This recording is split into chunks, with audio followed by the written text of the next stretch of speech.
सीमाएं नहीं बना करती हैं कागज की लकीरों से, ये घटती और बढ़ती रहती हैं वीरों की शमशीरों से।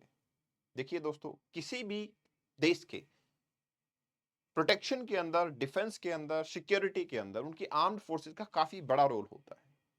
आज हम इंडियन आर्म्ड फोर्सेस के बारे में बात करने वाले हैं, लेकिन इसके अंदर एक स्पेशल रेजिमेंट है, गोरखा रेजिमेंट। उसके बारे में हम डिस्कस करने वाले हैं। How Gorkha regiment is actually behaving as of now, क्या इंपैक्ट हो सकता है। हमारे पास एक स्कीम आती है, अग्निपथ स्कीम। काफी लंबा टाइम हो गया है स्कीम को, अब उसके कॉन्सिक्वेंसेस जो है कुछ न कुछ आने शुरू हो गए हैं। वी वांट्स टू नो कि उसका क्या इंपैक्ट जो है गोरखा रेजिमेंट पे देखने को मिलता है। मैं ऐसा बिल्कुल नहीं कहना चाहता कि अदर रेजिमेंट्स के ऊपर या इंडियन आर्म फोर्सेस के ऊपर, हमारे अपने देश के बच्चों के ऊपर उसका इंपैक्ट नहीं है, बट स्टिल इंटरनेशनल लेवल पे ये क्या इंपैक्ट डाल रही है उसको हम आज जानने की कोशिश करेंगे। देखिए 2023 जून की अगर मैं बात करता हूं तो ऑलमोस्ट इंडियन डिफेंस सिस्टम के अंदर, इंडियन आर्मी के अंदर 40,000 गोरखा सोल्जर्स सर्व करते हैं। इन 40,000 गोरखा सोल्जर्स में से 60% नेपाल से रिक्रूटेड है।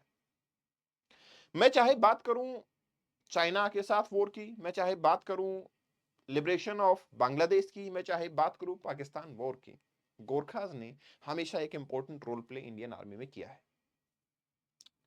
देखिए गोरखाज के लिए एक फेमस लाइन है, अगर आप मरने से नहीं डरते तो या आप झूठ बोल रहे हैं या फिर आप गोरखाज हैं। सेम सिचुएशन यहां नजर आती इसी वजह से, इस लाइन की वजह से या फिर में उनकी ब्रेवरी की वजह से पाकिस्तान, चाइना, वो गोरखाज को रिक्रूट करना चाहते अपनी आर्मी में, बट नेपाल ने उनको अलाउ नहीं किया। अब यहां पे प्रॉब्लम कुछ अलग लेवल की है। China is now getting benefited out of it. इससे हम कैसे इंपैक्टफुल हो सकते हैं, कैसे हमारे आउटकम्स हो सकते हैं, उसको हम जानने की कोशिश करेंगे। देखिए अगर गोरखाज की बात की जाती है तो ट्रीटी ऑफ सुगोली आपको याद होगा 1816 की बात है। उसमें नेपाल और ब्रिटिश इंडिया के बीच में एक ट्रीटी साइन होती है और उसके बाद में गोरखाज को इंडियन आर्म फोर्सेस के अंदर रिक्रूट करना शुरू हो जाता है।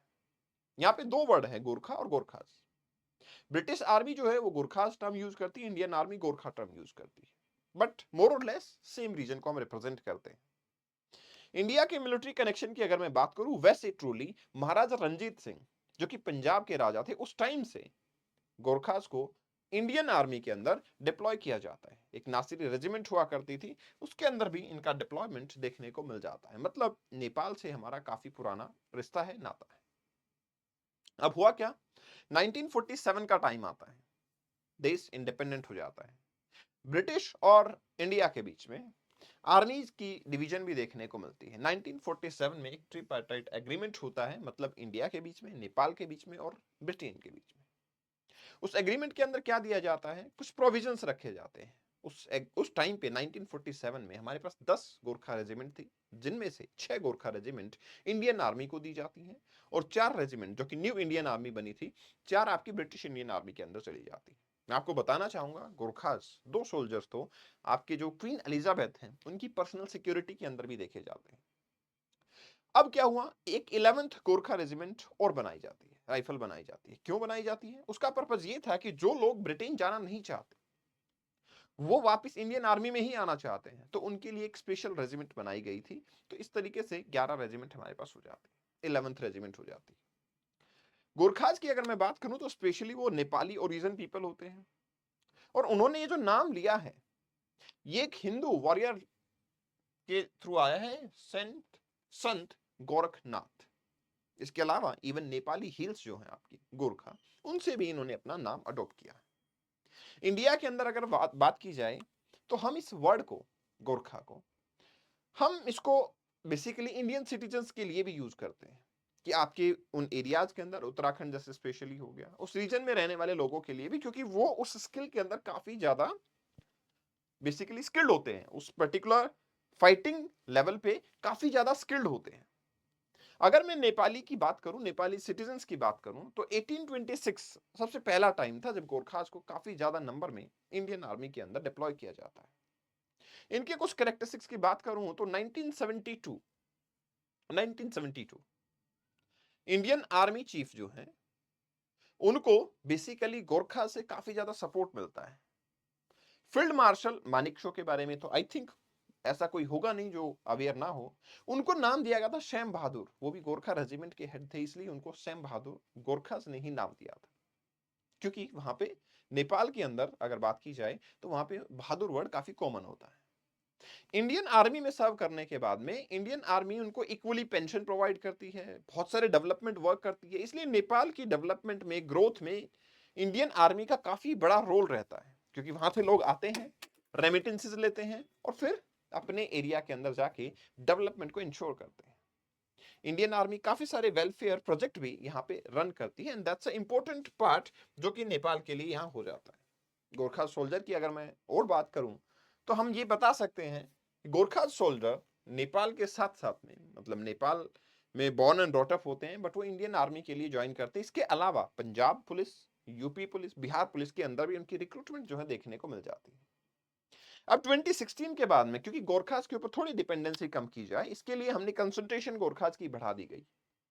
उसके अलावा जो इंडियन गोरखास हैं उनके लिए एक स्पेशल रेजिमेंट जो है वो भी हमने तैयार करना स्टार्ट कर दिया, तो ताकि एक डिपेंडेंसी हम कम कर सकें। अब प्रॉब्लम कहां आती है? प्रॉब्लम आती है कि इनका कंट्रीब्यूशन, तो चाहे आप इंडो चाइना वॉर देखें, चाहे आप बांग्लादेश के अंदर देखें, श्रीलंका के अंदर देखें, सियाचिन के अंदर देखें, आप ये देखिए कि यूएन के अंदर जो इंडिया की तरफ से पीस कीपिंग फोर्सेस जाती हैं उनके अंदर भी इनका कंट्रीब्यूशन काफी ज्यादा है। बट प्रॉब्लम यहां से शुरू होती है जब 2022 के अंदर एक प्रपोजल दिया जाता है। प्रपोजल के अंदर ये बोला जाता है कि अब से अग्निपथ स्कीम जो है वो यहाँ पे इंप्लीमेंट होगी। उस अग्निपथ स्कीम का क्या मतलब था? उस अग्निपथ स्कीम के अंदर होगा कि आपका जो ये सिलेक्शन होता है आर्मी का प्रोसेस जो होता है रिक्रूटमेंट का, इसमें रिक्रूटमेंट की जाएगी, लेकिन वो रिक्रूटमेंट 4 इयर्स के लिए होगी। आफ्टर दैट जो टॉप 25% परफॉर्मर्स होंगे उनको परमानेंटली आपके डिफेंस फोर्सेस के अंदर रख लिया जाएगा। ये प्रोसेस स्टार्ट होता है और यहां से नाराजगी स्टार्ट होती है नेपाली गवर्नमेंट की। नेपाल गवर्नमेंट का कहना था कि we will discuss this particular thing with all the parties, जो कि अपोजिशन पार्टीज भी हैं नेपाल के अंदर, और स्टिल नेपाल ने वो रेटिफाई नहीं किया है।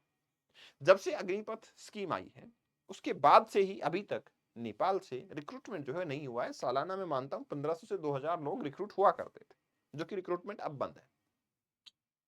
सवाल यहां पे ये आता है कि नेपाल ने अगर इसको रेटिफाई नहीं किया तो ऑब्वियस सी बात है इसकी वजह से नेपाल के इकोनॉमिकल कंडीशंस के ऊपर फर्क पड़ेगा, क्योंकि वहां से लोगों को एम्प्लॉयमेंट इंडियन आर्मी में मिल रहा था। नाउ प्रॉब्लम ये है कि Nepal is now exploring some different ventures. जैसा मैंने पहले आपको बताया था कि पाकिस्तान और चाइना ईगरली वांट कि वो क्या करें, इन नेपाली सिटीजन्स को, गोरखास को रिक्रूट करें, क्योंकि उनकी bravery next to the level है। अब सवाल यहाँ पे ये है कि अगर नेपाल इंडिया को छोड़ के चाइना के साथ में टाई अप करता है तो डेफिनेटली हमारे लिए काफी क्रिटिकल सिचुएशन होगी।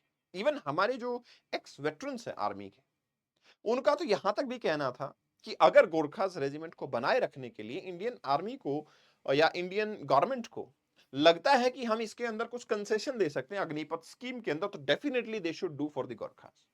कुछ का तो ये कहना था अगर ओल्डर स्कीम के अकॉर्डिंग गोरखास को रिक्रूट किया जा सकता है तो हमें करना चाहिए। मतलब ये हुआ कि इनका इंपॉर्टेंस हमारे लिए काफी ज्यादा है। But yes, this scheme is now benefiting China, क्योंकि चाइना चाहता है कि पीपल लिबरेशन आर्मी के अंदर ये फियरलेस सोल्जर्स जो हैं वो सर्व करें। और यहां पे सवाल आता है कि अब इंडिया के सामने ये स्टेक है कि या तो हम रिलैक्सेशन दें या फिर हम इनको जाने दें। डेफिनेटली वो चाइना की आर्मी में सर्व करेंगे। देखिए आने वाले टाइम पे हमें पता है कि चाइना से रिलेशन हमारे अभी भी ठीक नहीं है, आने वाले टाइम पे भी इनको इंप्रूव कर पाना is really complicated. That's why yes, ammunition and technology इसके हिसाब से हमें तैयार रहना चाहिए।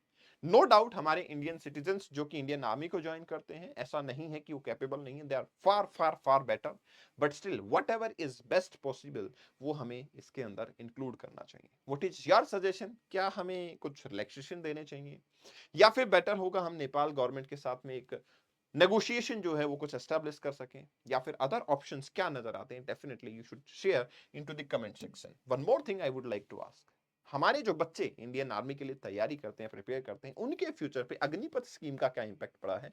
Please share your views in the comment section. इस सेशन की पीडीएफ को आप कपिल भारद्वाज फॉर यू से डाउनलोड कर सकते हैं। This is my Insta handle, you can follow me over here. Thank you very much, best wishes, all the best.